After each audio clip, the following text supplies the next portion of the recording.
and I'm feeling good.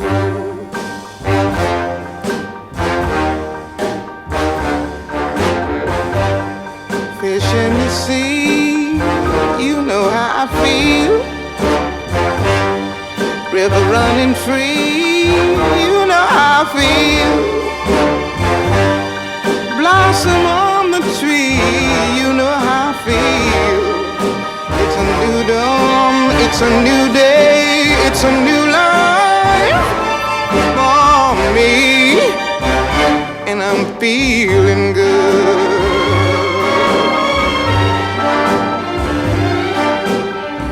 Dragonfly out in the sun, you know what I mean, don't you know? And I'm feeling good.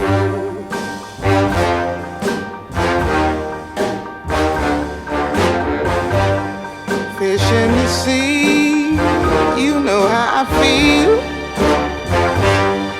River running free, you know how I feel. Blossom on the tree, you know how I feel. It's a new dawn, it's a new day, it's a new life for me, and I'm feeling good.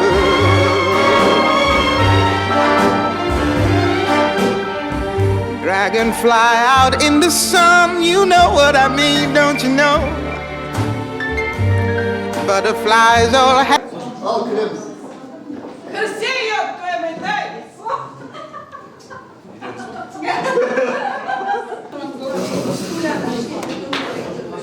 Ермуган тұтырма. Ермуган әжелер бір столда. Кенжектен атта бәрі. Менікі жер мазып па? Қаланың сойып. Қодымда.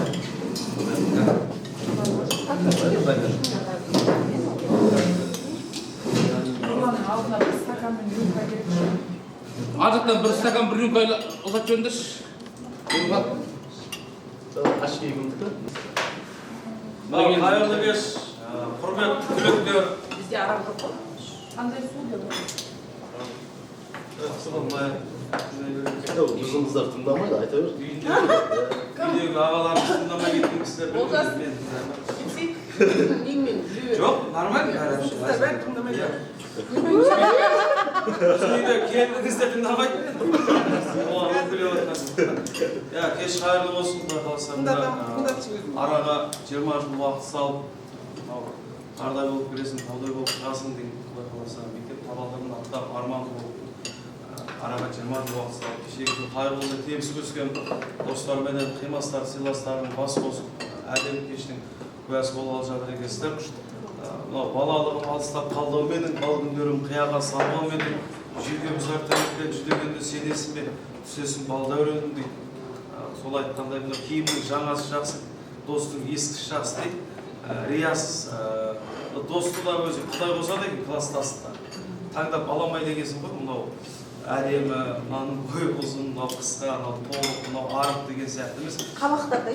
Құдай қосады екен. Жаңағы томпақ бола ма, қабақ бола ма, зубачишы бола ма, бәрібір разница жоқ екен. Құдай қосады екен, таңдап аламай дегенсің. Сол достар риясыз әдемі кешегі балалық шақтың қызығына куә болған достар. Бас қосуларымыз құтты болсын. 20 жылдық, 30 жылдықта да, осылай 40 жылдықта да осылай әдемі болып, ажарлы болып, қарнаймай әдемі болып, бас қоса беріңіздер, берекелеріңіз құтты болсын. Енді жан-жақтан келген ғой достар.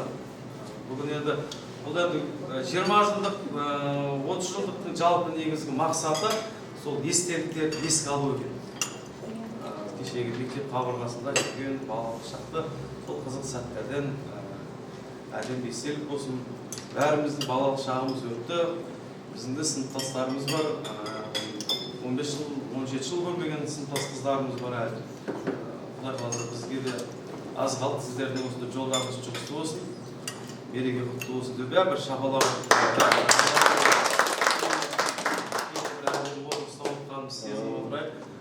Сәкенге де бір материал беріп қойды, бұл да ақшасын алып қойған алдын ала.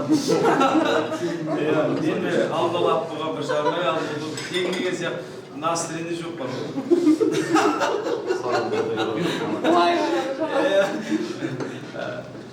Жақсы. Енді көңілді отырайық. Бұнда таныстыруды қажет ететін шығар деп ойлап отырмын мен. Мысалы, қыздар келді ғой енді Алматыдан, Астанадан келген әпкелеріміз бар.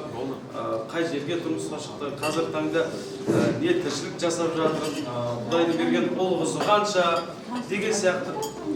Соған жаңалпы жеке өміріңізден бір кішкене жаңалық болсын, бөлісіп отырыңыздар. Құдайды солға кім не істеп жатыр, кім қайда? Мысалы, әпшейім ұстанды. Болғанмен ше, біз ажырамаған ешқайсымыз Жоқ, дұрыс қой. Сен басқа нәрсе. Өзің табудың ешқайсысы айтпайды жоғармыз. Неге? Бірінші, күйеу бала бола ма, жездеміз екен. Қартан келді бұл кісі, жағып жүр деген осы түлектердің ертіп деген қызы шығарып отыр. 20 жылда сайсын. Жақсы сақтаған екенсіз. Söyleye bakıyorsun. Өзімізде бір таныстырып, Марат реакциясы өшіп Dedim cuma günü tost yapmamıza. Okul bize üstü. Toylamamız. Bayraklarına 20 günü tost. Benim aytатын болсам мен біраз дайын içerisinde. мен талбай мысалы Ең есім Нұрлан. Жазғаным күйеуім. Өзім туралы айтатын болсам, салада адамыз. кәсіпкер. Ипас. Қай жақтан? Алматыда Негізі шардараңыз ба? Шардаран тумасы, Шардара мектептің түлегі, 86 жылы. Шардара мектеп. Нұрмыш Мұхтар. Нұрмышқа я анимасын адам. Кластасың ба?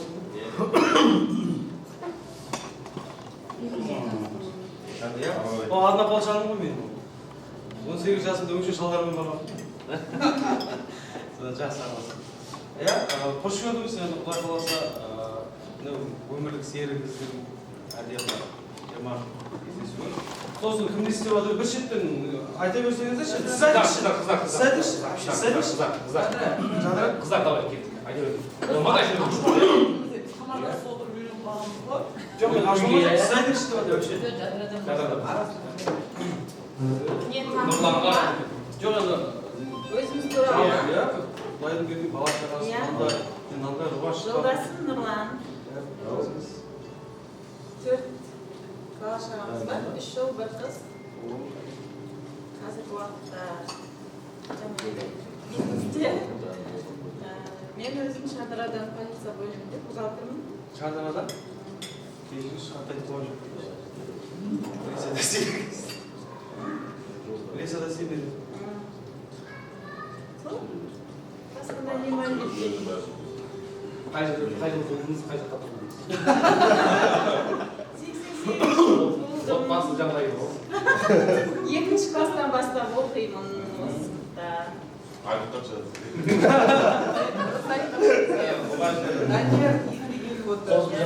Данияр таныстырсын. Жоқ, адам айтып Жоқ, жеке семья деп жатыр ғой. Жоқ, дұрыста ол жеке да ол. Бөлісу керек ол. Күніге көрсеңіз, мысалы, көрмеген әлі, енді көріп, жолықсатқан достар бар ғой. Әпке, рахмет сізге.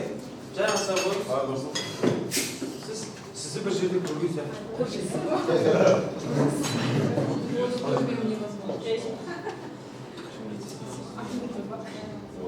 Аты жөніңіз. Осы сыныптастарыммен 2-ші сыныптан бастап оқимын. Бірде қайда оқыдыңыз осы? Мен бірді видео Шахан Уәлихановта оқығам. 2-ші сыныптан бастап осы жерге келгенмін. Дәл қазір ағылшын тілінен білім саласында сабақ беремін. Bir oğlum var.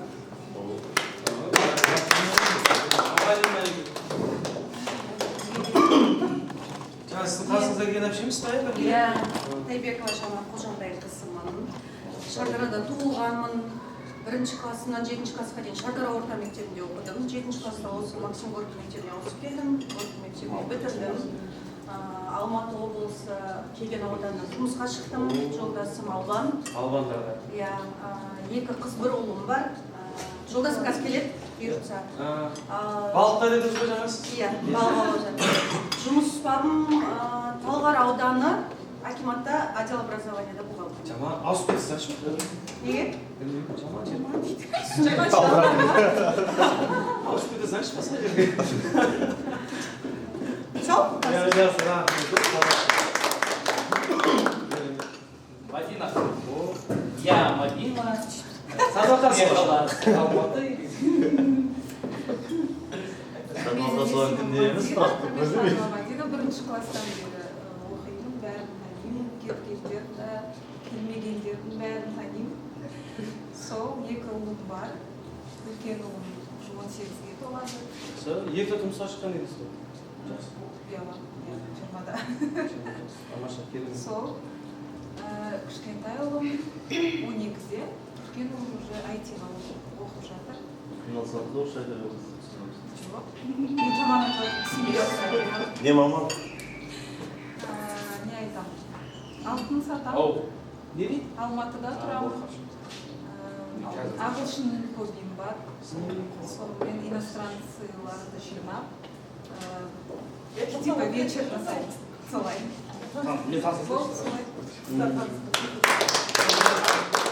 Алтын саба деген. Әйелдерге атына бермеп. Мен есімім Мақпал.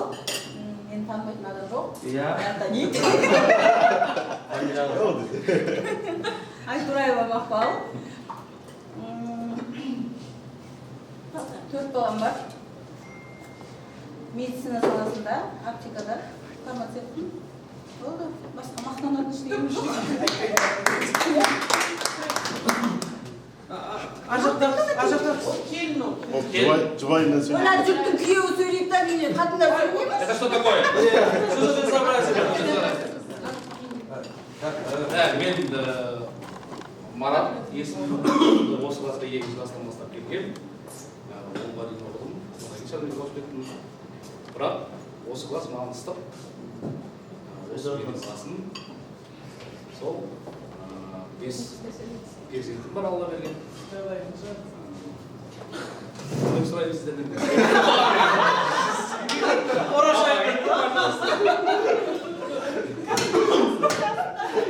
Мадина шем айтыпты, бізді асырабасын жағдай жетеді деген. Қойш. Алға. Сол, көрдім, қуаныштым бәрден. Қазір келем мен.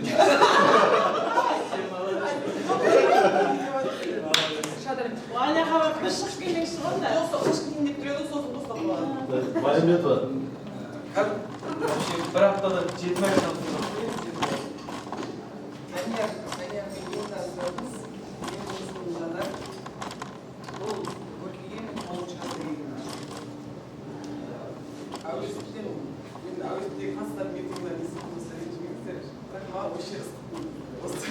Yeter soygalar boşalaydı.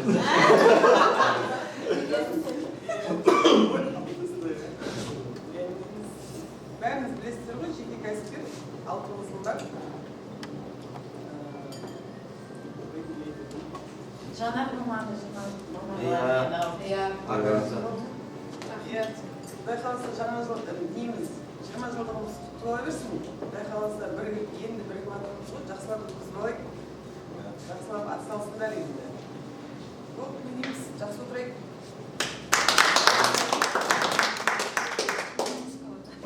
Мұрзат Бақтар. Келесі кездесізге. Мен бәрі танып өтіп есімім Абдулбат. Так, бұл 6 класста келдім, 9 айым келдім. Содан енді көріп отырған қыздар да бар. Иә. Көрдіңіз бе? Данияр енді көріп отырмын. Мен 3 ұлым бар. Шоқым. Ұлым бар. Қазаман директоры деп бар.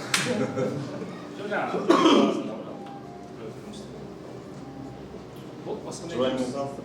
Иә. Жұбаймен. Я мына жақта Жұбай. Я талмайды, қыздар талмайды мысалы. Біз сәлем салып қояды мына жерден. Болды ма? Және жұбай өзін таныстырыңыз. бета жағында болмаған кісілер бересіз болады да.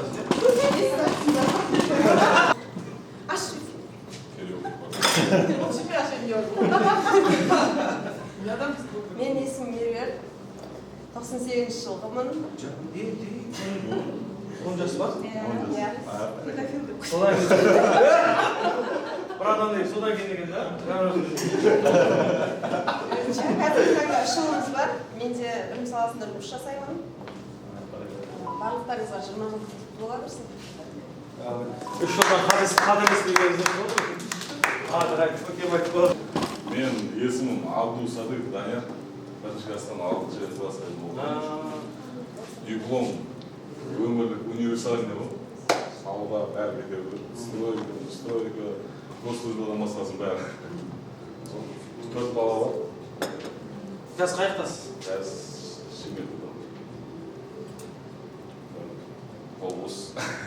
Спонсоршілік номер айтып. Номер айтып спонсоршілік. Алты сыныпта кетті.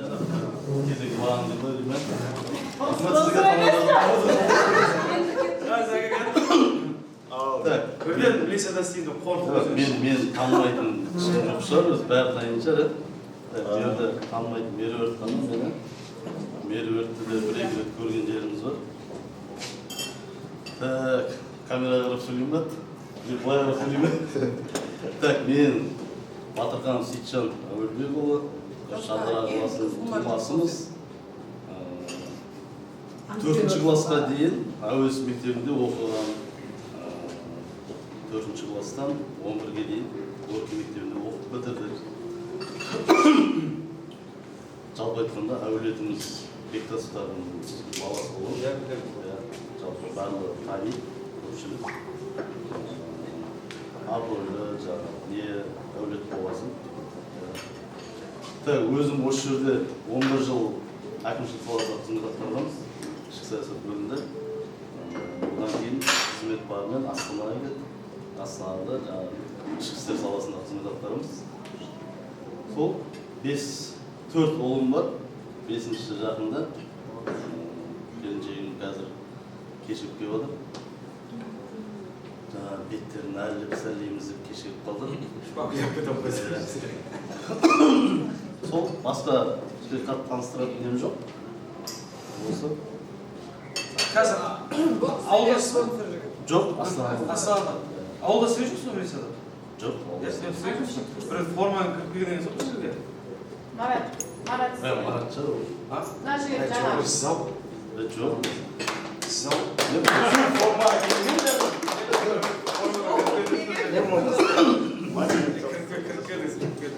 Ешқандай сұрақ нелерім жоқ.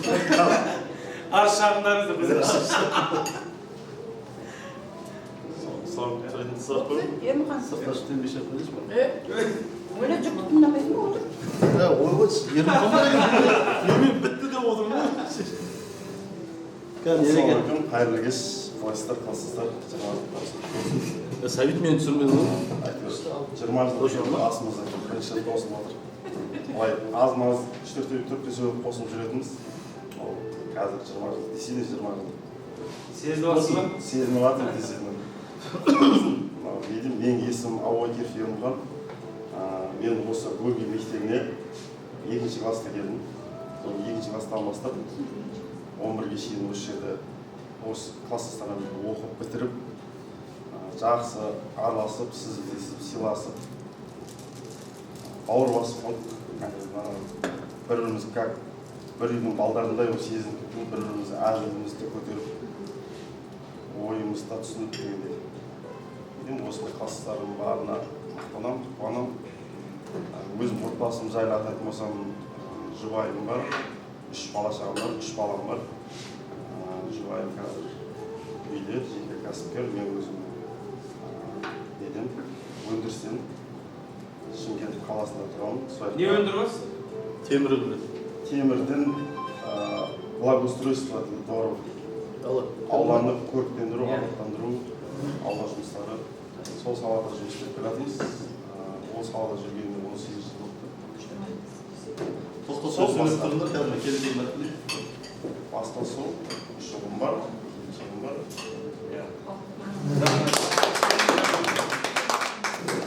Бұл енді біреуге қызық болуы мүмкін, біреуге қызық болмауы мүмкін дегенмен де жалпы сол тайғаны теріс өскен достардың қазіргі таңда тыныс тіршілігі кім не істеп жатыр, қай жақта жүріп жатыр деген сияқты кішкене өмір, жеке өмірінде бір бөліссін деген ойменен ұсыныс тастаған жайымен. Жақсы ғой, енді кешегі сот бар балдар, ерке қыздар қазір бір үйдің отанасы, бір үйдің отағасы. Біраз сыртқа шығып кәсіпке қалатын жайлы. Звонок болса ол бір жаққа темекі шегуге кетіп қала беретін балдар әдетте сондай болады. Пенчегіңді алып кетіп қой. Марат та сенчегіңді. Қалдықтар орнат, алмайды. Таныстырамыз. Жаңа админ жаққа өтіп lazım.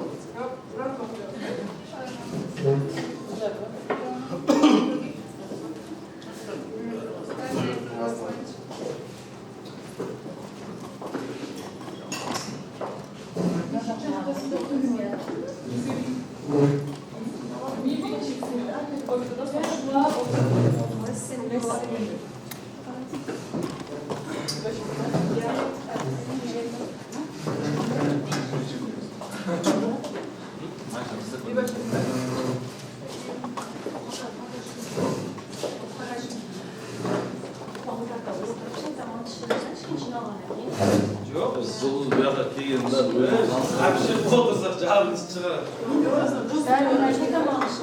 Жоқ, бендекші. Мына кісілердің, осы кісілердің видео жүргіңізде бір өлең айтып беріңізші. Андай ше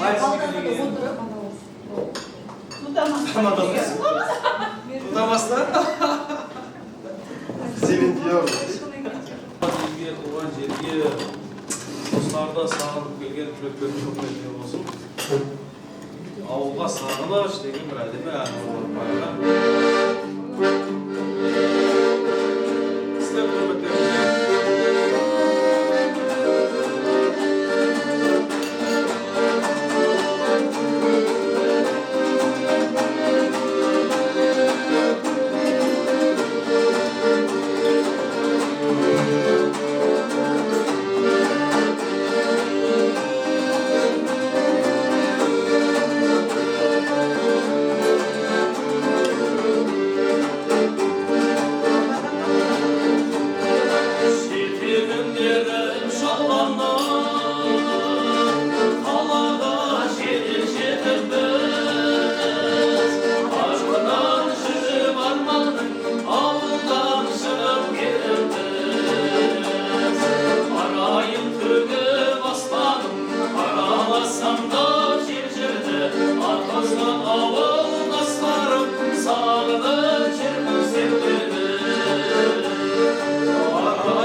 өткенімізге айтып алырмыз енді бәрі. Көргімге келіп отыр ғой бүгін. Дұрыс па егер? Ермұхан балдарға кір деп айтшы.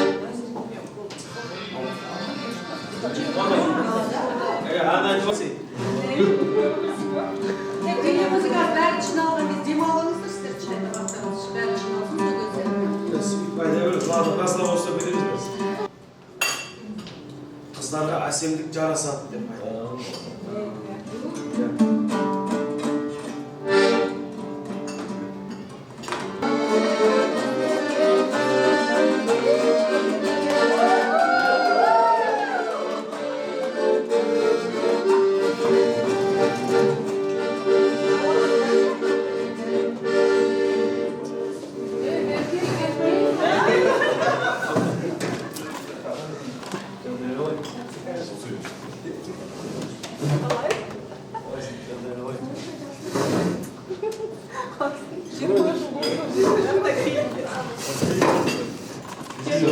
Телефонға түсіріп алсайшы.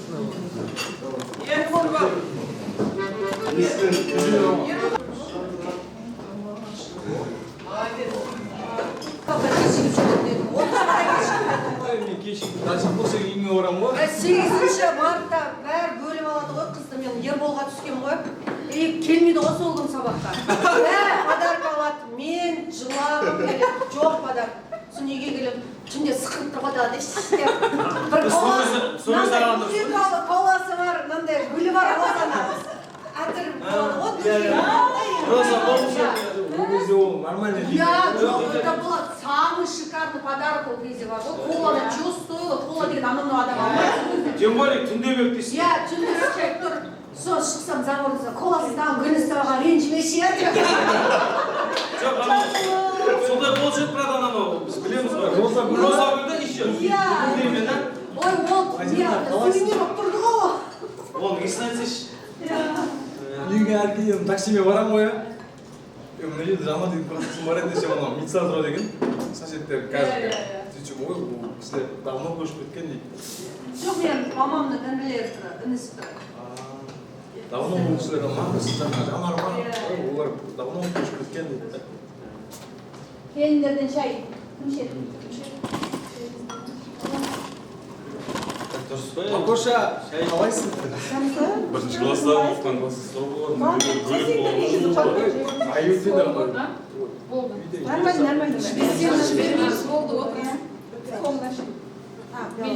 Жақсы, енді былай әдемі осындай естелік алып ностальгия. Мұнда осы әпшем ұқсап айту керек. Бұрынғы анау шаштан тартып, рогатка қылатын балдар болушы еді ғой. Ол бізде айтатын несі жоқ қой, бәрі андай ғой.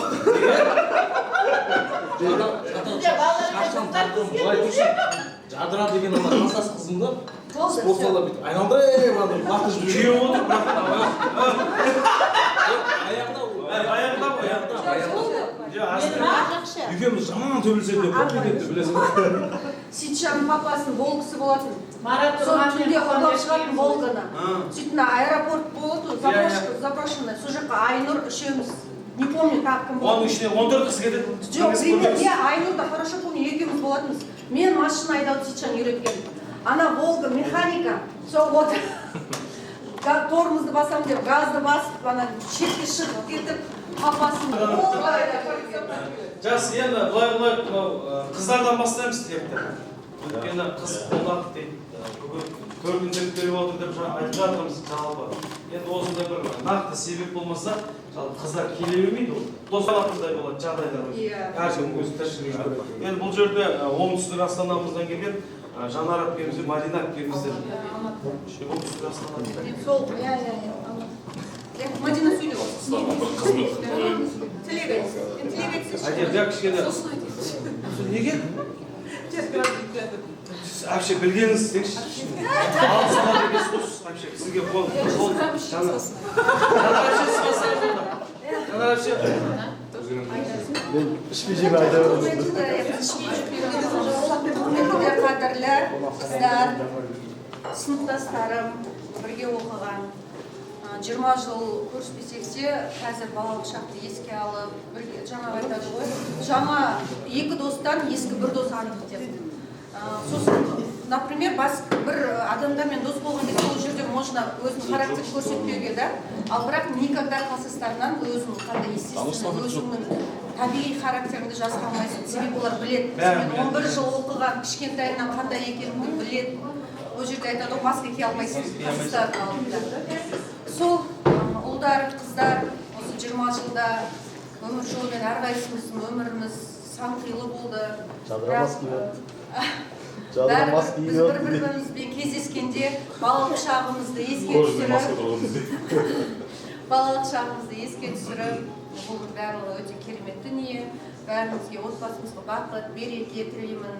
Бала шағамыз аман болсын, ата-анамыз аман болсын. Осы жүрісіміз ата-анамыздың арқасы деп білемін. Дастарханымыз тек қана жақсылыққа жайылсын. 30 жылдық деп жаңа айтып жатырсыз, 30 жылдық, 40 жылдық, 50 жылдықтар да бар. Алла сол күнге жеткізсін. Келінімізге денсаулық берсін, иә, Мадина. Мадина 50 жылдықта да мини юбкасын киіп шашын жіберді. Тек қана жақсылық деймін. Болашақта да әрқайсымыздың өмір жолымыз ашық болсын. Менің қызым 11-ші сыныпты бітіріп, 23 соңғы қоғамына қатысып жатқан соң мен айтамын. Сенде де бұйыртса 20 жылдық болады, класстастармен кездесесің, оның барлығы кәдімгі бір ойдан ешқашан ұмытып қалмайсың, естен кетпейтін дүние оның барлығы. Осындай адамдармен Алланың мен өмір жолында тоғыстырғанына бірге оқығанымызға, бір-бірімізді білетінімізге шүкір деймін, мың алғыс деймін Аллаға. Менің жолдасым неге шаңырағына келген жерде балыққа деп алып кетті бір кісі.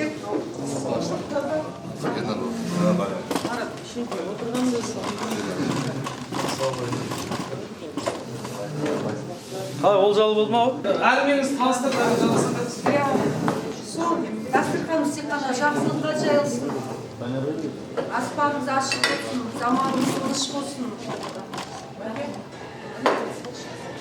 Тек қана өзіміз емес, осылай келіншектермен араласып, жолдастарымызбен араласып, бір-бірімізбен бір туғандай болып араласып жүре берейік. Тек қана жақсылық деймін. Еш ойыз жалғастырып жіберсін. жоқ, таныстырып.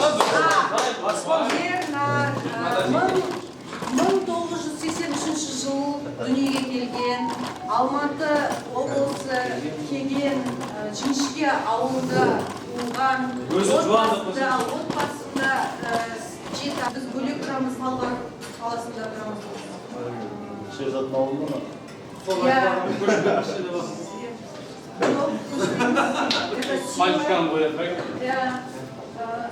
ИП, жаңа, ИПлар достарым, ипішке. Сол не айтайын? Үйленгенімізге 18 жыл болды. Күнде қорқындайды деп, брavo. Қорқындайды, үйленгенімізге 18 жыл болды, жаңа күздің оқу бітіріп жатыр дедім ғой. Бір дүрсен қояды деп. Жоқ, бір жармен жатса қояды. Алматыда танысқан. Ішеді, ішпейді, сразу айт. Негізі ішеді. Негізі деген нәрсе жоқ. Ішеді, болды. Маскыламайсың да. Ішеді, болды. Орда біз өзіміз проблема. Бірақ негізі қазір ішпеу керек. Ол после операция. Ой, қойын ішеді. Мен айтып қой, ішеді, ішпейді, екі ақ сөз. Иә. Өзілер ғой енді. Иә. Ладно, сен әкелу. Жанар әңгіме жоқ. Құттаймын, әңгіме жоқ. Әдемі. Ернар. Өрме болып келді бұл. Барам бармай. Болды, сіз баяғыңыз. Ереке қош келдіңіз. Асыл қош келдіңіз. Келесі апта спринглай болды. Жоқ, енді сол мен былай ойлағам, кішкене ерекең дәм осы. Жолдасы бастап қойды одан қандай сіз өзіңіз таныстырып не арай алып кетесіз ба? Бәрі тосайды үйленіп барып, кішкене қызым. Қазір бар. Ал неге жан? Майдың әпшелесі сияқты екен. Асқан өте башын. Деп қой. Алдыстан. Мадина сөйлеу, бала кезден өскен ғой. 20 жылдарында. 90 жылдарында. Дағасы 40 жыл, 60 жылда кездесемдер. Балам ажыраспасын сендерді. 80 жылда отырайды. Иә. Фигураң қайда? О фигура қайда? Ажырамандар, өзлерінің таныстырма машын. Өзлер келжектермен емесің бе? Классас келіншектер де бар. Біз өзіміз сұрап шыққанбыз. Birinci sağlık kesinlikle. Жібермей қойғандары келген ғой. Бұл барлықтың отбасыларға береке тілеймін, бақыт тілеймін. Үлкен отбасы онда істеп жатқан тірліктен Алла баса берсін. Үлкен кішкене адам 80 жылдар молодец деп атақтағандар. Деніміз сау болсын. Осындай адастырғанда келісейік. Мен жаңағы сразу келісе танып қойдым, молодец. Мәкең. Нөл бес та? Ай, осы ауыл. Сәкен мені бұрыннан танып. Көкшеде бала. Жаңа бұнда күшік көкем бойы шеде бала келіп тақтан ғой. Бойшедай болғанмен мектеп кезінен әлі общениеда бұл. Тілі ұзын десей. Солай не айтамын, ертең тағы да айта жатамыз. Жақсы, рахмет. Аман болады, сол шалып қойды. Бұл жерде бір ерекше атап өтетін дүние, осы жезделерімізге рахмет қыздарды да. Қазір 10 жылға жібермей қойды. Бар ол келе алмай қалады.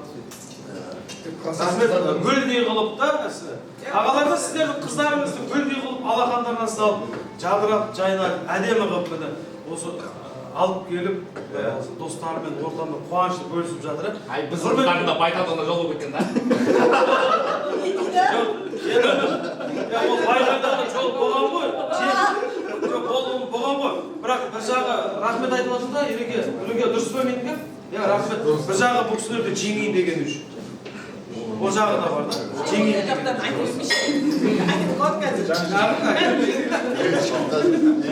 Жаңа жақсы. Майдамшы, сізді қосып сіз бетіңізші. Қазір айтыңыздар, сәлдерге 2 сағаттан кейін тағы беремін сізге. Сөйлей алмайды.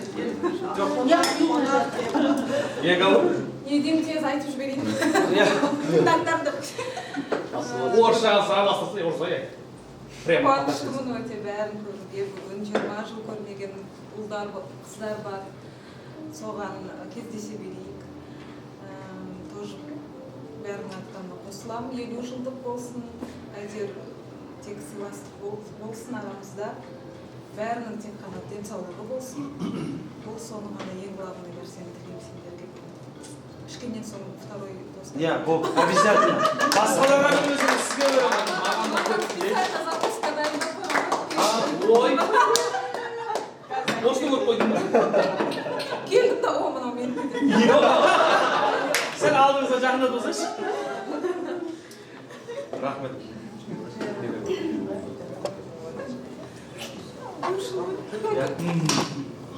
Өлең айтамын, жиын ұқсынып, қайсы айтады өлең? Ернар айтады. Ернар өлең сөйледі ғой? Жамал жас ереді сейгі. Қай өлеңді айтайын? Любой деген. Заказ берелеріңдер, қай? Любой деген.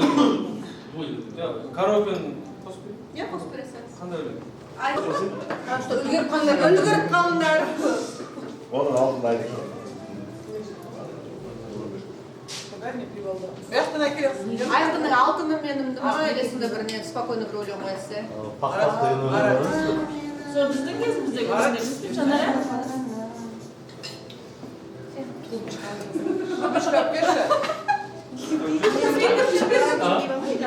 Вообще, осы шығап берейін ба?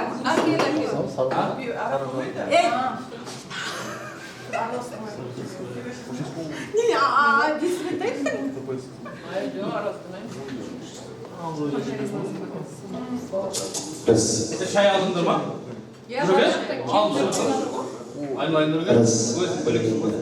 Өзіңіз айтамын, қасымша қосылыңызшы, өзің қосылсай, кішкене даусын армаңызшы. Ағаш өзі қос, өзіңнен. Екеуміз айтайық. Ата дейтін жерде тамағым жетпей қалуы мүмкін. Басқа. Айтатын кісілер қосылсын. Ереке. Көресің? Жездеміз қосады. Бағашы өздерің желіп. Иә, екеуміз бастаймыз. Мәшкен қыздырады ғой бағаш. Қазақша айтады, сөйлей алмайды. Орысша өлең қосасың. Алтын өмір. Айтты ғой шетеді ол. Әкеші бе? Кім ұялды? Орысша өлең қосамыз. Айтасың ба? Жоқ, айтайын.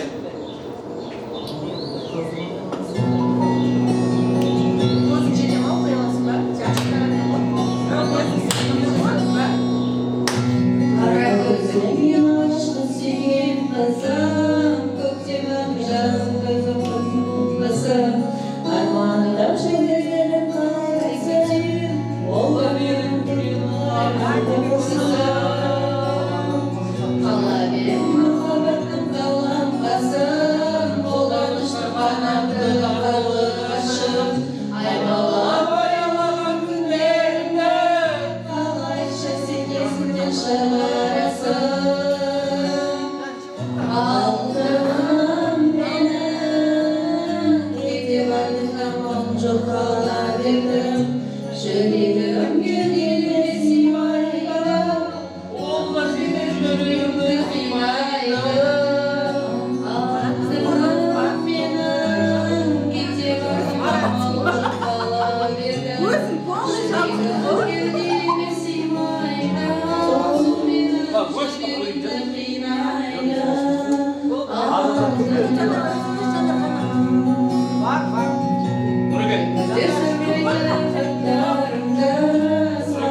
Она проблема.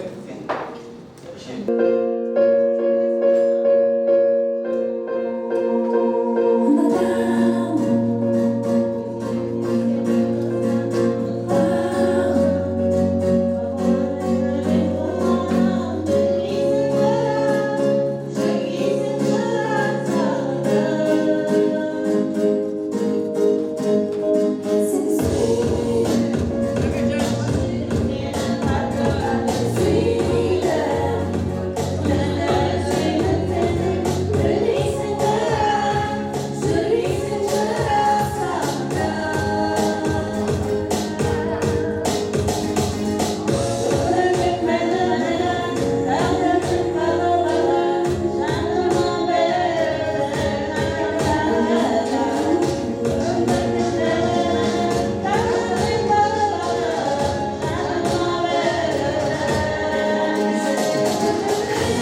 болды үшін қазір.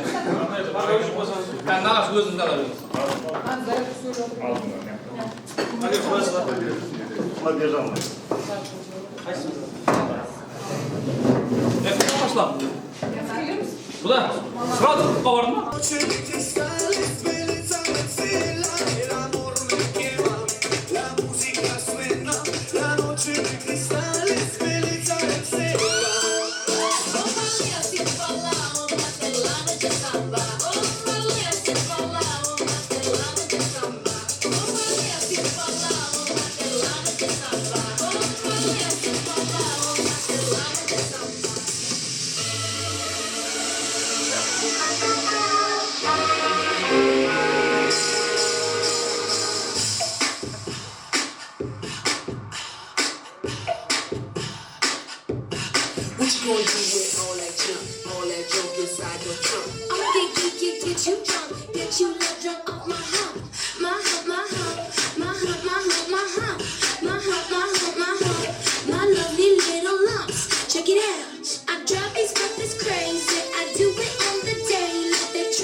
Je m'appelle Steve.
неделя цена. Аузында демейді болды. Маған бәрі қазір кетіп қаламын мен.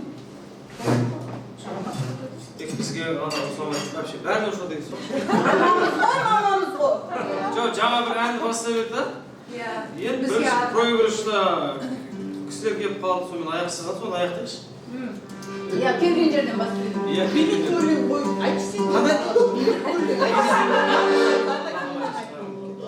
Марат, маған Кавказ. Кетіп қалам тағы да бір рет темекі шегуге шығып. Мен емес қой. Бәрі темекісін жинаған. Не темек деп сейчас? Не темек деп бәрі. Қалайсыңдар? Амандаспайды ма қыздар? Пол су. Аликон сүрмеді қой. Алико, сыртқа шығып бір шығып кірші. Бір не жасап жатырмыз да. Видео ма? Как? Сүртін алып па?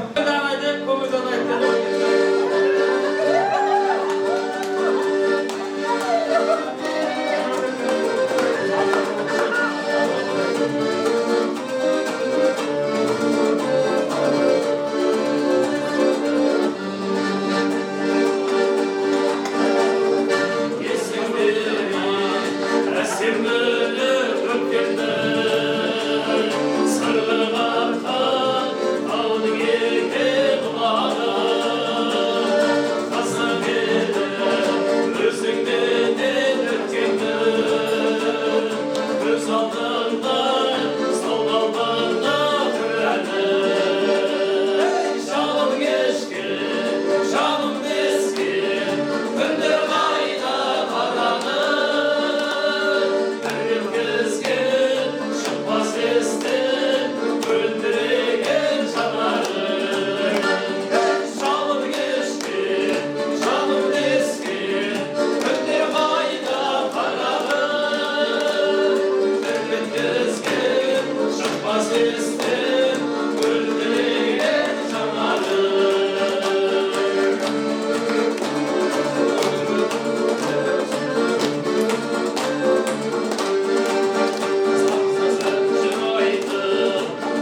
Biz tamақтың üstünde de жалғастырайық деп Ya жоқ. астың üstünde жалғастырайық. Олжас сөзіңізді бөлуіне дайынбыз. Мына Әлімжан деген жігітті сыр ортаға таныстырып берсек. Тұрсай, ойын көрсетші. Ойыннан басташы. Түсіңіне қояық біз. Нұрлан, Ернар, Әли Әлімжан деген. Мектептен жақсы Мен соперник болған. басқа балдардың бәрін танисың ғой. Нұрлан, Ернар, Жанардың күйеуі, қалған қыздардың бәрін таныс. Менің келіншегім Жолсай, мына жерде отырған Берберт деген Бақтиярдың келіншегі. Сол жалпы танысып, Дұрыс өте орынды. Бізде ізі суытпайды да сәке? Иә. Ұрсып жүрмеңіздер. Алғашқы махаббат еске түсірмейді болады. Ой, біле. жоқ қой. Алла берші. Айта берші. Еске түсірші. Хотя после известности. Иногда еске алып тұру ғой. Дос, когда? Сөйлеп екеуің енді бір рет сөйлеңдерші, пожалуйста. Жоқ, үндемей апарып қоя берсін. Жоқ, үндемей апарып берсін. Жоқ, ана жақ сүйемел деп жүреді ғой. Төске қандай өзге бар еді? Төске шығармаған. Төске шығарған жоқ ау соны. Сен Құйрық бауырға, жоқ, құйрық бауырға құлаға қояды. Омырау деген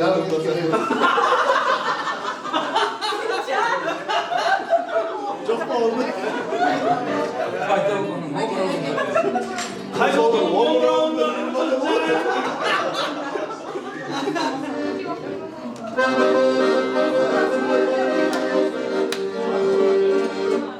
Омырау деп отыр ғой? Төске соның өзге. Жадырға қойшы. Әкеп қоя беріңіздер. Жоқ, олай бәрімізді де тос беріп алайық. Төс беріп алайық. Төс келді. бәрін жігіте бергенімді шыным деп жатыр. Ол төсті. Құдайың берген неше сіздер екен? Екеу? Сіздер? Нұреке. Болсын, жесеңіздер, сіздікі бесеу, сіздікі үшеу болады. Амин, амин. Тумаған қошқарышқа бірдеңе таныстырып айтып жүрсеңіз. Тумаған қошқарышқа. Жоқ, ондай емес. Алтай баққан. Жоқ, ондай емес. Қошқарларды иногда андай ұстайды. Шарт тартып, ондай емес бұл. Ондай емес па? Енді айтсаң Қызға бармаған. Ешкімге бармаған. Ондай қошқар. Үйден шықпаған. Специально сіздерге. Жоқ, семсеге қатты. Жетай байлағанбыз оны.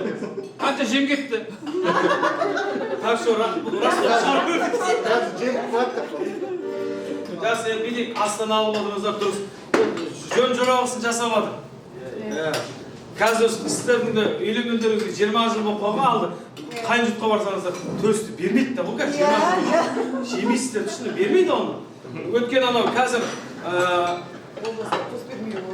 төс бермегенде біреудің жалғыз қылнаған вообще дагазда жеймін. 4 қайнаған бар алдым. Ең кішкентай қайнаған мен біреудің жалғыз қызына дагазда жеймін. Қайсысы? Ол төртеудің де бала шағасы қыздар өсіп келеді. Солар өскенше жеймеді. Балыстары өскенде кейін. Атасы бөлек аптатыс болады да өзі. Ерге қоймайды. Балам елка кешті. Жаңа алғашқы махаббат айтайық, алға шықпайды.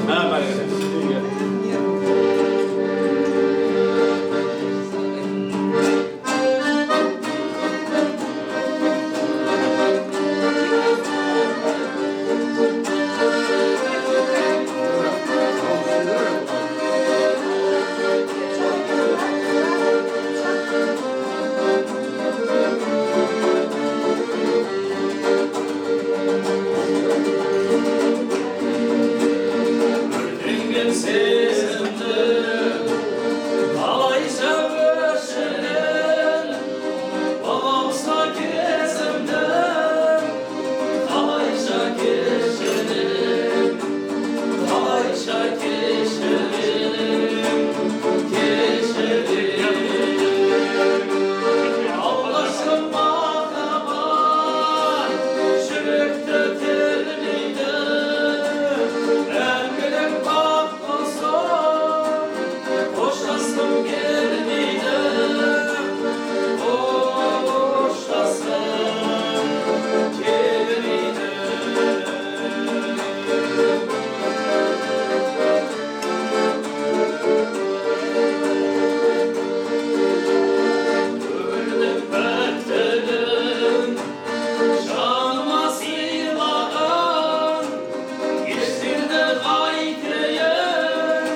айтып Мына екеуіне жаман қатты.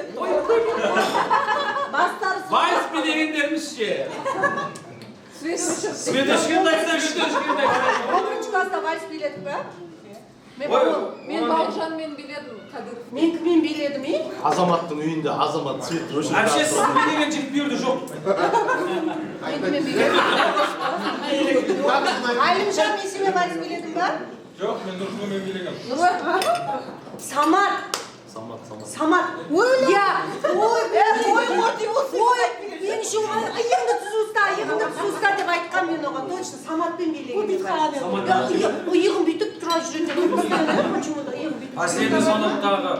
Последний звоноктағы бейбейміз сол мына жерде.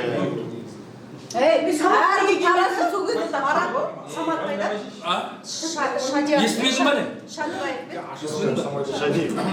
Шығар қыршы бар ана. Жоқ, естімедің ба? Қосылмайтын болды.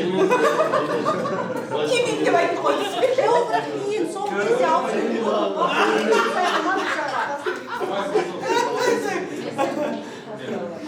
Жақсы, енді бетекші, әпше тағы астың үстінде бір әдемі тілектің. Бәрекелді. Паттамақ. Жадыр әпше кетіп қалды. Келді ғой, аға сіздер. Кім жетіспей жатыр десем.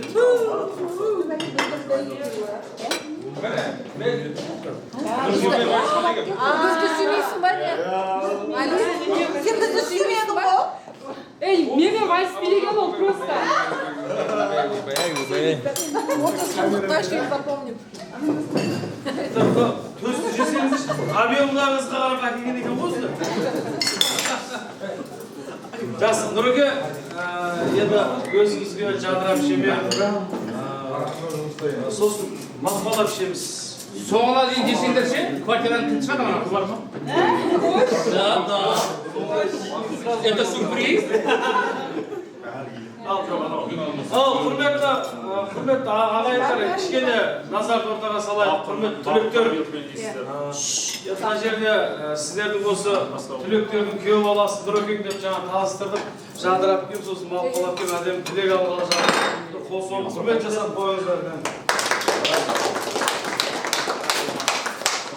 Жадыр әпшем бірінші жасымызда отырған екен ғой. Нұреке! Сен таныстың ғой жаңа. Ерекең сөйлеп қойды, тосын айтты. Нұреке, сіз бизнесмен дегеннен кейін қымбат жерге отырғызып жатыр. Бірдеңе бола ма деп.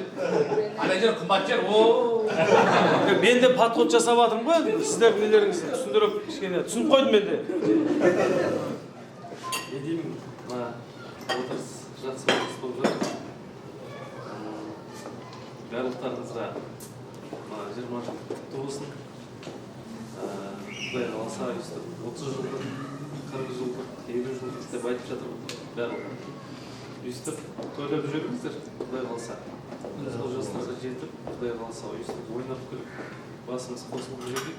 Мына танып жатқан сіздермен танысқаныма қуаныштымын. 20 жыл жалғаса берсін. Иә?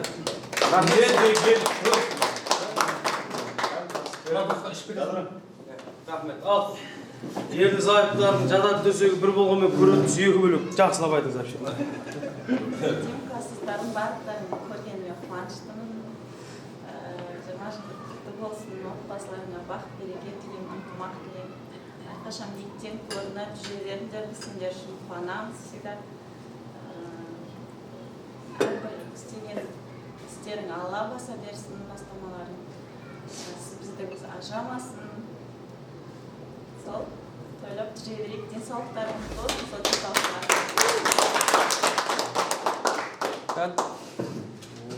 Мақпал Исабекова. Жынысова ол. Бастарым, жәндерім, жәнелақтарым. Бәрін көргеніме қуаныштымын. Құдай қаласа барлықтарың отбасыларыңда аманшылық болсын. Әрқайсының отбасында қуаныш болсын, той болсын. Сол қуаныш тойларда бәріміз сол қызметте болайық. Құдай қаласа келесі 30-40-50 жылдық кездесулерде төрт көзіміз түгел кездесе берейік. Құда жекжат болайық деп айтсаңыздаршы. Құда жекжат болайық, Құда қаласа бәріміз төрге шығайық. Бір-біріңізбен де болсаңыз. Бір-бірмен болмаймын мен. На? Болмаймын. Мен нашар құдағи боламын мен. Нашар болайық. Мәдина екеумізбен құдағи боламын дегеннен ғой. Иә? Екеумізбен. Бермейтін болып екеуің алқаштыңдар. Ол жетіп қалды.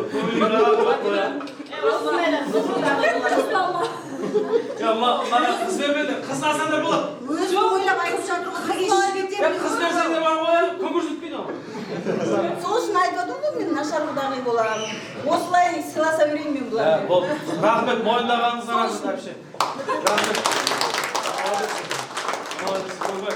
Ой, мен қызындай көремді, бұлдамады, конкрет. Болсаң бұл, болмасаң гордай тозбейді. Молодец. Жаңа, жен не айтып жатыр? Бензин ішіп өріп дұрыс болды ма осыны?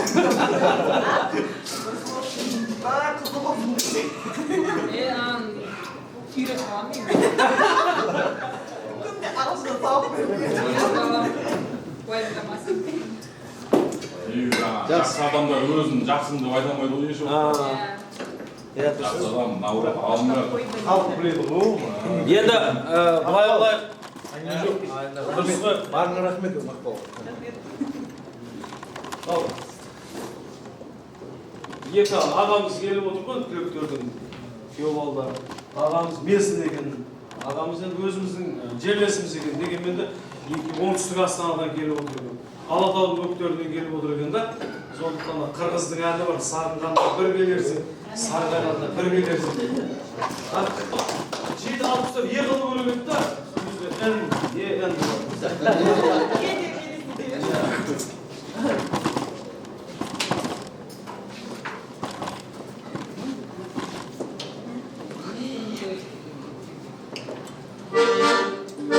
Ал сіздердің күйеу балдарыңыздың құрметіне бізге жезде боламыз.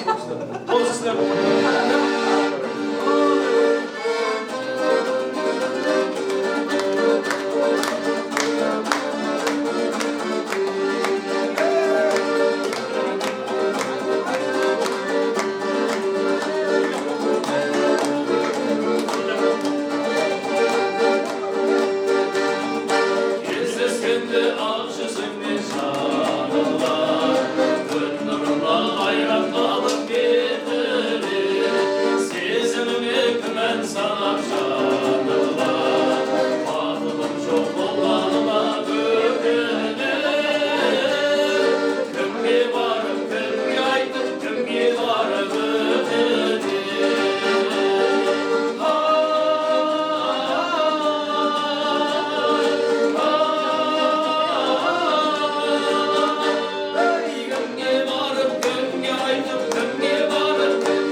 Жақсы, бұл кісілерге рахмет айтып отырып қой. Осы кісілерге рахмет. Міне ер азамат, міне тұлға, міне жігіт. Әне, көпті көрген. Жүрегі ашық, көбірек қоясың.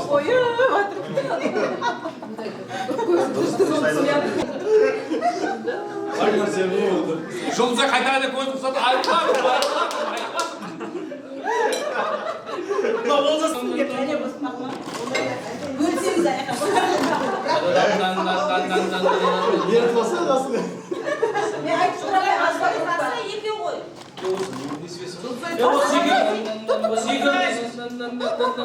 Екеуінің несібесі ғой негізі? Сразу айтмаған. Міне екі адам сразу өтпеді, не бар екі адам. Не екі адам. 10 мың деген осасың деп біз. Екі адам ұпырады қада. Ona жолға не? Жолға деп отырып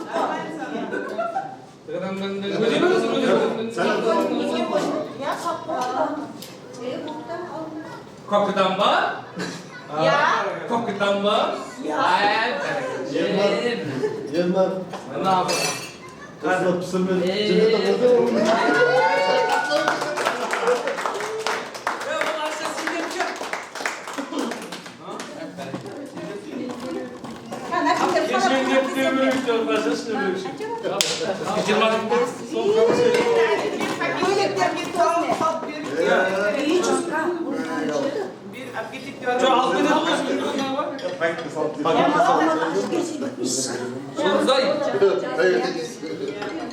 Жолдай, бағана көзін қысқандармен қайдасың?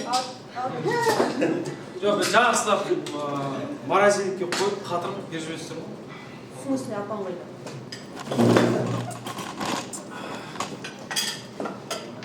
Жақсылап салып, әдемілеп берсеңдер. Үйіне барып, пышақ берейін. Уже үйіп жатады, Ананы сүйегін кемірсең, енді май шыққан кезде. ормаламасам. Иә. 18 минут өтті мынау. Жанар әпшем, Нұрсұлу әпшеміз, Жадырахмет.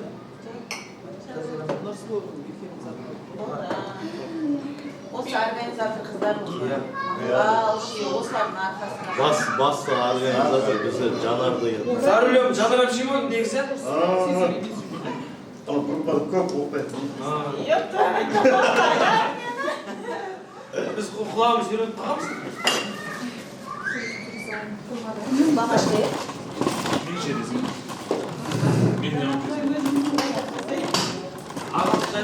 Бірге болғандарыңа біріншіден үлкен рахмет. Енді осы жерде отырғандардың барлығын активист деп санаймын, енді именно бүгінгі күннен бастап.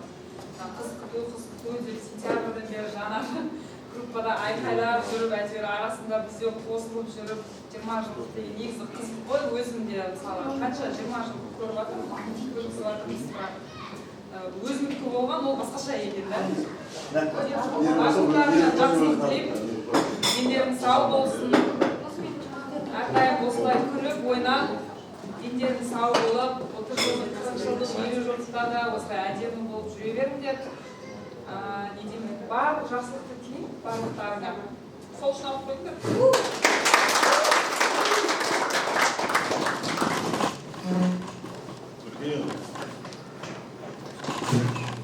Наконец-то деп жылжырсың.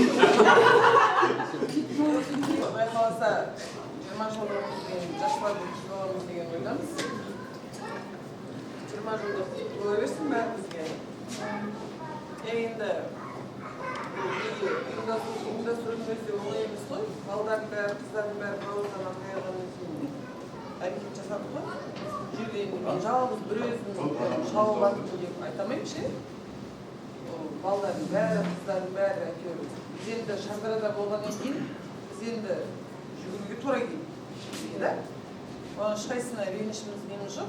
Енді 20 жылдық әркім өзі үшін әрекет жасап жатыр ғой. Енді келе алмай қалған қыздар енді білмеймін енді. Ертең өкініште болатын шығар деп ойлаймын. Өзі 20 жылдық дегеннің өзі біз 20 жыл күтеміз осы нәрсені, да? Бірақ бір күнде өтіп кетеді. Одан кейін 30 жылда біз бармыз ба, жоқпыз ба, Құдай біледі. Негізі ең жақсы жиналатын уақыт осы 20 жылдық. Аллаға шүкір, бәріміз басымыз аман екен ғой. Бәріміз бар екенбіз. Құдай қаласа енді 25-30 жыл 25 жылдық деп айтпай ақ қойып вообще сүйіміз кетіп қалады. 30 жылдықта құдай қаласа балдардың өздері атсалысады деген ойдамыз.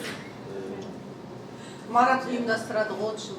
Қой Марат вообще кетіп қалады. Бұған сенбеңдер. Бала шағасын алып ол шетелге кетіп қалады ғой. Құда қаласа өзіңіз істеп беремін 30 жылдықта.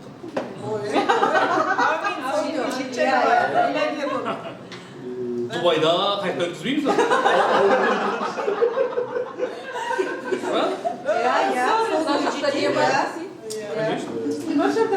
Иә, 1 миллионның Құдай қаласа ертең қыздар жігіттер бүгінгідей болмайды негізі. Қайта барып далада жолған жүрсіңдер, далада неған жүрсіңдер, бітірген жүрсіңдер ғой мектепті. Іште жүріңдер. Марат далада бітірді бірақ. Это уже неуважение. Темекіні тоқтатыңдар. Ақма, ертең вообще болмайды. Дұрыс емес ол. Мен қазір шынымды айтсам ше, сонша біз еңбектеніп жатырмыз ғой, жүгіріп жүрміз да, қаншасын келе алмай қалып. Бүгінгі күнге қаншасы үлгермеді негізі да. Просто жының келетін бәрі. Видеомен зона қойып қояды екен. Көріп отырсың. Сөз машинадеш. Иә, дұрыс айтады. Ертеңгі күн жақсылап, ана класспен жақсылап өткіземіз деген ойдамыз. Би жарысы болады, не болады, сыртқа жүгіріп шығып кетпей, бірінші Марат. Бүгінгі күн, ертеңгі тарих. Шынымен жақсылап қаласа аман есен басымыз бірігіп өткізіп алайық. Ақма, 20 жылда құтты болсын. Бәрің отбасыңа тек қызықшылық, тек береке болсын, ырыс ескілерің мол болсын, денсаулықтар мықты болсын, әке-шешелерің аман болсын, әке-шешелеріміз аман болсын. Тек енді бір-біріміздің тек 20 жылдық пастасын емес, тойларымызға барайық. Бір-біріміздің бір немізді, доғымызды жамап тұратын жаста келдік әңгіменің ашығында. Ақша жоқ дей бермеші, Марат, өтініш. Ақша Құдай қаласа 20 жыл құтты болсын. Тойдың да ұйымдастырушысы осығыз. Жинайтын осығыз. Это правда.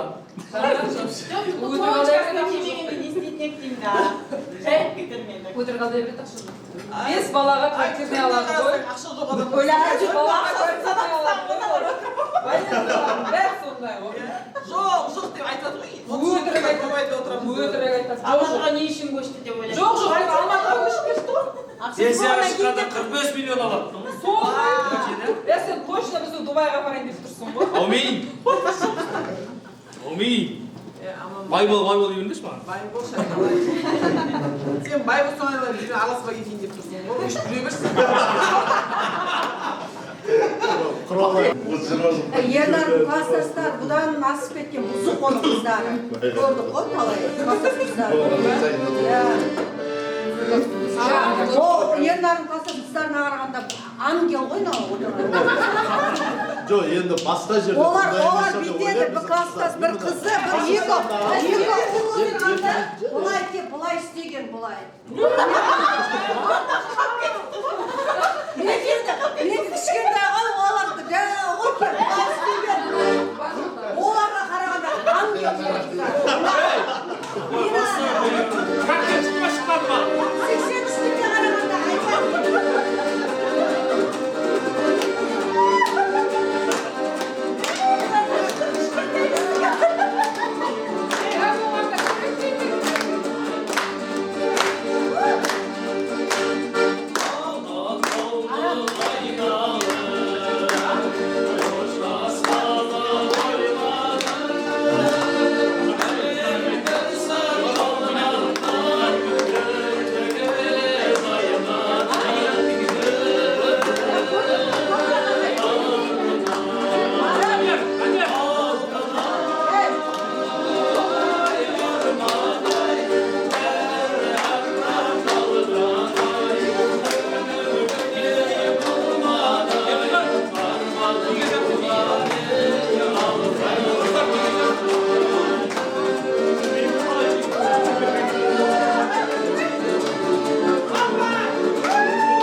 келе жатыр, ортамызда барымызды қай жақтан бастаймыз бірінші? Ортаға келсеңіздерші. Ортаға өтіп. Ортаға бәріңіз келіңіздер. Келсеңіздер сәке. Енді барымыз айта береді деп алдым. Оқымай, тоғылмай өзі жоқ. Ол әлі біраз айтпайсыздар сіздер. Жандарым жүрмейсіздер. Разве встречать кетеміз шашлықты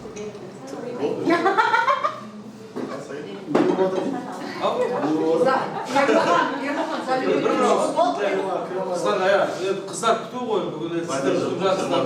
Дос сөйлейміз бе? Иә, бір-бір ауыз әдемілік әңгіме айтыңыздар. Микрофон ұстап тұрып сөйлемесек сөйлемейміз. Микрофон қалмасаң.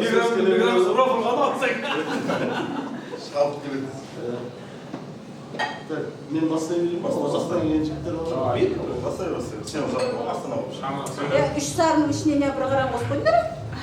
Шаржы өресіз. Қаралар қосты ортасына. Ол да сары болып кетті. отырып па? Жоқ.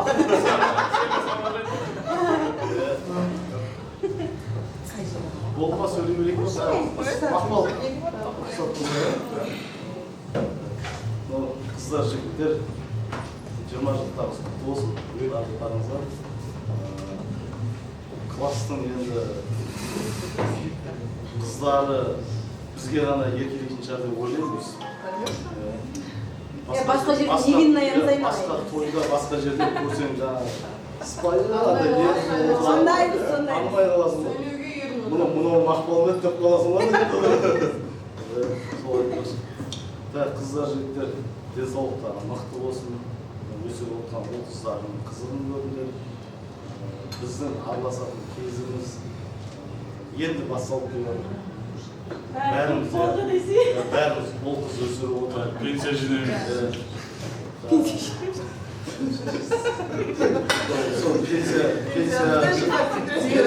Пенсия жинайтын, пенсия жасына жетіп алайық. Оның да несі ауыл ұзақ емес, ол да жақындап қалды. Өзіміз жаспыз бе? 8 жылдан кейін пенсияға шығамыз. Өсте ғой? Пенсионер боламыз. Пенсионер боламыз. Өзіміз жас-жаспыз. Енді әрдайым өйстіп, жас болып біздің өзімізге елес ойдық көрінесіңдер ма? Әрдайым өйстіп жас болып жүре беріңіздер.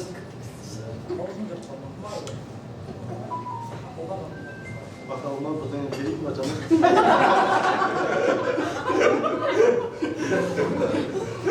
Түсінің бәрі бірақ тағы болады. Ойнаймыз, күлеміз, барлығымыз. Осымен қызық қой. Осымен қызық. Бәріміз жаңағы түріміз, денеміз қартайып отырса да көңіліміз жас. Әлі жүрек 18 болып тұр. Не дейміз? Тек қана алда тойда, бір-біріміздің құдалығымызда сіз бізде күліп ойнап, әрдайымыз жақырып жүре берейік. Денелеріңіз сау болсын, өмірлеріңіз ұзақ болсын. Мынаны әкеп құтылу екен ғой. Жұбы барлар, бір жастықта қартайыңыздар, жұбы жоқтар, жұп тауып. Бір жастықта қартайыңыздар соларды. Главный бір жаста қартайын. Главный бір жастықта. Үйлеріңізде бірақ жастықта да болады.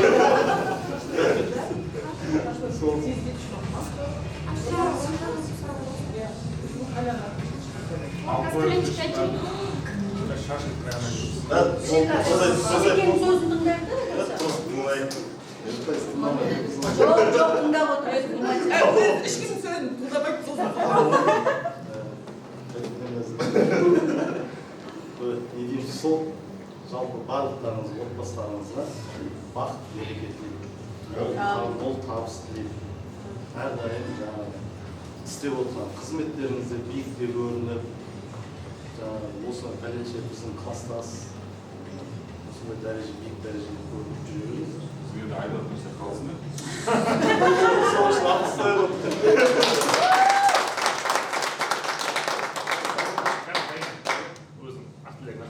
Қазір біз айтқаннан қалмай қалды. Точно қалмайды дейсің ғой. Неге соны сөйлесің? Көпшілікпен таныс емеспіз, таныстық. Өте қуаныштымын, 20 жыл өте құтты бола берсін. Әрдайым мықты болып, сыйластықтарымыз үзілмесін. Қайда жүрсек те.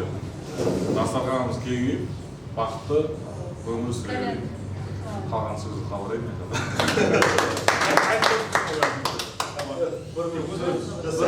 Сөздерім бөліп Мен осы жерден Қамада жолдас. Мен отыра жүрмін ғой, қолым тауып кетті. Бағым көтерген жерде қыз көтеріп тұру керек болдым да енді. Қазір көрсетті де. Қол ұзақ қойсаңыз да болады. Өсіп қойсаңыз да болады. Ал мынау не деймін? Класстастар, қыздар, жігіттер, олардың жұбайлары. Бүгінгі барлығы басымыз қосылып отырған осы 20 жылдық қой. Біздің 20 жылдыққа қош келіпсіздер. Келген аяқтарыңызға берілсін. Қайдар емес, просто сыйластық көр. Мынау күйеу бала демей-ақ қой, класстар ғой біздің. Біздің жұбайларымыздың жұбайлары, біздің класстар жұбайлары бізге құрдас болған деп. Мынау не келін, мынау күйеу бала деп бөлмей-ақ, бәріміз құрдас бола алсақ. Келгендеріне рахмет. сонау жерден 2006-дан келіп мынау Астанадан келіп жатыр, мынаяқтан шардарада бізді күтіп алып жатыр. Келдім құрылыстарға, жұбайларына, біздің класстағы жұбайларына рахмет. Әрдайым жүрген жерде әйтеуір көлік ойнап, жылы жүзді қарсы алып, әзілдесіп көлік ойнап жүреді. Мен айтайын дегенім, 11 жыл, біреумен 11 жыл оқып, біреумен 10 жыл, біреумен 8 жыл, бірақ оңбайған бөлмейміз, барлығымыз 11 жыл бірге оқығанда араласып кеттік. Кәдімгі анау садиктен бірге араласып, ендей болып араласып кеттік. Бір садикке барып, одан бір мектепке барып, үйтіп айтатын себебім, ешқайсымыз бір-бірімізге деген не жоқ, арам ой жоқ, бір-бірімізге деген бір мысықтап, бір-бірімізге арам ой жоқ, бірлік бәрі ашық. Қыздарға тиіспепсіңдер сендер осы. Арам ой жоқ, қатындар. Класстастар үйренді деген, оны вообще дүние жоқ қой біздің класста. Бәрі бала болып Біздің класстың қыздары керемет, қыздары молодец. Әлі отырмын, жарым жас болып жүр. Көшеде көше шықса жас болғандар қырындайтындай жастар. Действительно, аниме деген 20 жыл өтіп кетті мектеп бітіргенімізге. Кім ойлаған 20 жылдан тура сол мектепте 15 жасардай болды. Әлі жарым жас болып жолығатынбыз. Молодец. Жақсы сақталған, оның барлығы әке-шешелерің бар, жұбайларың бар, солардың арқаларында деп ойлаймын. Бала-шағаларың бар. Енді біріншіден адамға денсаулық керек. Енді сау болсын, отбасыларың аман болсын, әке-шешелерің аман болсын. Ешқашан үйлерінде жаманшылық, проблема ешқандай болмасын. Бүкіл жақсылықтарында, тойгершілік қызметтерінде барлығында басқасынан табуға тырысамыз. Шақырған жерде қалмауға, қолымызға келгенше тырысамыз.